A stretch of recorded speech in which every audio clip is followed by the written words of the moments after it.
Students across Chicago head back to school. Many kids and parents get anxious this time of year. Younger students are worried about being away from home and finding their way around, while older kids are worried about fitting in, pressured to achieve, and even being bullied.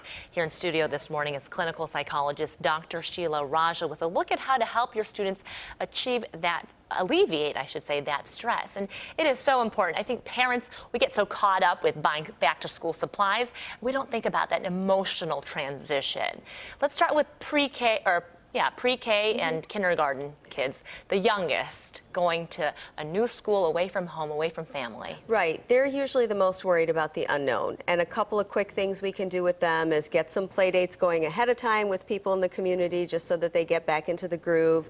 If they're really anxious, you can certainly reach out to their teacher and say, hey, can we come in and take a look at the classroom? They can see their desk, they can see their locker. That helps some kids. And then finally, to build on the positive, right? Because maybe they're off to a rocky start the first few days, but asking them, what went well? What did you like? You know, and maybe giving them some positive reinforcement and just giving them a nice note in their backpack. You did a great job, or things are gonna, be fun this year, that kind of thing. And what about from kindergarten then to just elementary school? Yeah, elementary school, those kids more are struggling with, we had a great summer and now it's over.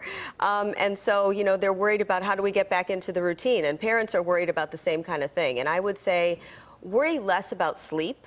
And try to figure out how you're going to pull all the other routines into place first. So, for example, move up mealtime a little bit. That helps. And then in addition, try to figure out, can we schedule some time for reading? Can we set a cutoff time for technology in the house? And then sleep just falls into place at that point. And we talk about bullying because it is such an important issue, and it's a scary reality. Talk about middle school and junior high. Kids, they're transitioning, adolescence, puberty. Right, absolutely. I mean, with middle school, they're struggling with how much do they need us anymore? And we're struggling, how much do they need us? And we have to think of ourselves as coaches, right? The coach isn't uninvolved. They're on the sidelines trying to figure out, and you've got to get in there. And when needed, work with your kids' strengths and weaknesses. It's really important. And, teach them to respect themselves, but they also have to respect other people. Try to role play situations. What would you do if you saw somebody being bullied? Would you come to me? Would you talk to me? I think that's really important. And to start monitoring their social media use. I'm really clear with my daughter. I don't monitor every text or every social media, but I'm in there to help her navigate, because that stuff can cycle out of control really quickly. And really quickly, high school.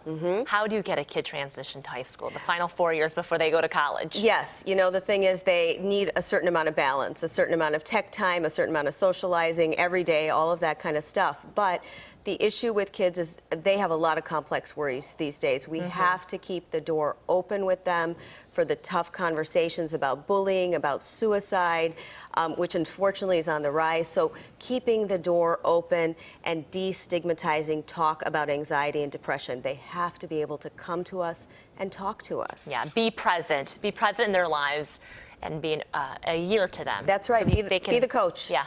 They can go to you freely. Thank you so much, Dr. Sheela. Well, for another look at these tips to help your kids with back-to-school stress, log on to our website, cbschicago.com, a little later on this morning.